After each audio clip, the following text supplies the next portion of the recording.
lumubog ang isa sa pinakabagong nuclear-powered submarine ng China, habang kino-construct ito sa pier. Ito ang ibinunyag ng isa sa military officials ng Amerika. Makikita mula sa imahe na kuha ng Maxar Technologies noong March 10, 2024, ang isang Zhou-class submarine ng China, na nakadaong sa pier, habang ito ay patuloy pa na kinakabitan ng mga kailangang mga equipments, matapos itong ma-launch ilang buwan na ang nakaraan. Ngunit sa sumunod na image na kuha ng Maxar Technology nitong June, ay mapapansin, na ginamitan na ito ng napakaraming cranes, indikasyon na mayroong emergency o rescue operation na ginawa sa submarine.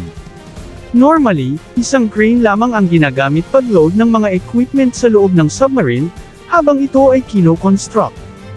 Makikita sa image, na ginagamitan na ito ng napakaraming heavy-duty cranes. Ayon sa Maxar Technologies, ang mga sumunod pa ng image paglipas ng ilang mga araw, ay mapapansing di na makita sa nasabing pier, ang nakadaong noon na under construction na submarine, na nangangahulugang maaring tuluyan nang lumubog ang nasabing submarine. Ayon sa Amerika, hindi na nakakagulat, kung itago at itatanggi ng China ang pangyayaring ito, kung saan ang napakabago nilang ginagawang submarine, ay lumubog sa mismong pier nito. Ang pinaniniwalaang lumubog na attack submarine, ay ang unang class sa tinatawag na Zhou-class line of submarines, na kasalukuyang under construction sa shipyard malapit sa Wuhan City. Ito rin ang lugar kung saan sinabing nagmula ang COVID-19 virus. Ang Zhou-class submarines, ay merong distinctive na X-shaped stern, na design umano para ma-improve ang maneuverability ng submarine sa ilalim ng dagat.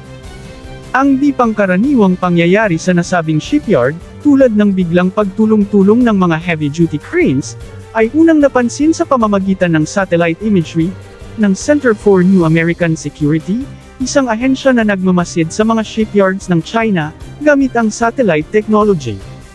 Una nilang napansin bago ang sinabing insidente ng paglubog, ay ang distinctive na design ng buntot ng submarine, na alam agad nila na ito ay bagong submarine class ng People's Liberation Army Navy, at unang submarine ito sa class, at kasalukuyang ginagawa gamit ang isa lamang na crane, na normal lamang, kapag gumagawa ng submarine, at inaasahan sanang mananatili ang ganung view, hanggang sa matapos ang submarine at makomisyon.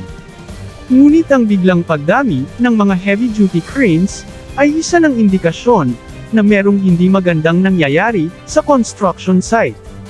At ang biglang pagkawala sa pier ng submarine, na hindi pa tapos, ay indikasyon, na nasa ilalim na ng tubig ang nasabing submarine.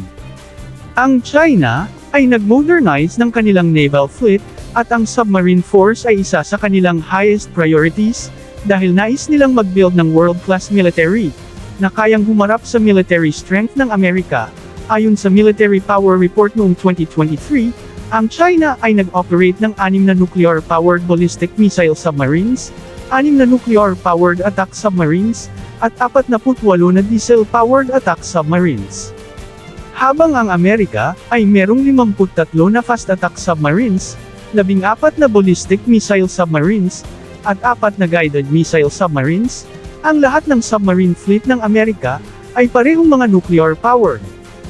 Ayon sa senior defense official ng Amerika, di pa malinaw kung ang nuclear fuel, ay nakabit na sa mismong submarine, bago ito lumubog. Nang tinanong ang spokesperson ng Chinese Embassy sa Washington, D.C., ay nagsabi lamang ito, na hindi niya alam ang nasabing pangyayari, at mahirap umano magbigay ng impormasyon patungkol dito. Ang China ay kilalang hindi bukas sa mga impormasyon patungkol sa mga kaganapan sa kanilang military, tulad lamang nung insidente ng paglubog ng kanilang submarine sa Yellow Sea, na ikinamatay ng lahat ng mga crews nito, dahil tumama ito sa kanilang sariling submarine trap, na kanilang nilagay sa ilalim ng karagatan malapit sa kanilang baybayin, upang makabingwit ng mga submarine ng Amerika, na kanilang pinaniniwalaang nang e-espiya sa kanila.